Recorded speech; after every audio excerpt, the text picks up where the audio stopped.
8-5 দিন বন্ধ, সামনে কোরবানি আসতেছে। তো মানুষ কিভাবে ঈদের কেনাকাটা করবে, মানুষ কিভাবে চলবে? তো সরকার থেকে 30 কেজি চললে সেটা ঠিক, একটা ফ্যামিলির মধ্যে 30 কেজি চল দিয়ে তো হবে না। বাড়িতেই তো মাছ আছে, অন্য অন্য বিভিন্ন আইটেম কিনতে হয়, এগুলো তো টাকা করতে হবে। মানুষ এগুলো না পাইলে কীভাবে হবে? চল নিয়ে 8-5 দিন চলা যাবে? 30 কেজি একটা ফ্যামিলির মধ্যে 9 জন বা 10 জন একটা মানুষ থাকে। তো 9 জন 10 জনের থাকলে 2-3 হাজার টাকা খরচ আছে দিনই। তো এগুলো কোথায় পাবে মানুষ? না হলে না পেলে ডাকাতি করতে যাবে, না হলে চুর করতে যাবে, না হলে পকেট মারবে, না হলে ইয়াবা ব্যবসা করবে, না হলে এটা করবে। তো মানুষ জন্য সরকার থেকে সহযোগিতা করতে হবে।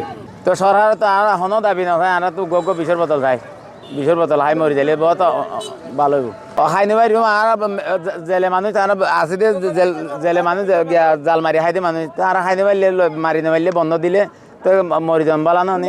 চুরিদারি করতে হবে, নাই কারোর ওখানে জুলুম করতে যেতে হবে, হয়তো রাস্তাঘাটে মায়ের খেয়ে মরতে হবে, এরকম অবস্থা হবে তাদের। তাছাড়া তো কিছু করার নাই। সেই জন্য তো বলো 30 কেজি চাউলে তাদের কি হবে ভাই? আপনার বোঝেন একটা সংসারে 10 জন ফ্যামিলিতে 10 জন সদস্য আছে, তো 10 জনের 30 কেজি চাউলে কি হবে?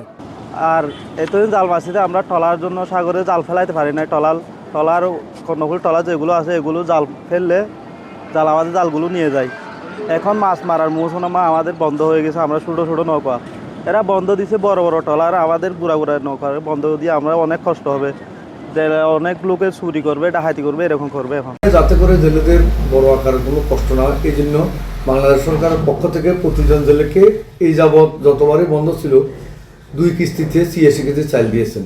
প্রথম কিস্তিতে 56 কেজি, দ্বিতীয় কিস্তিতে 30 কেজি চাল।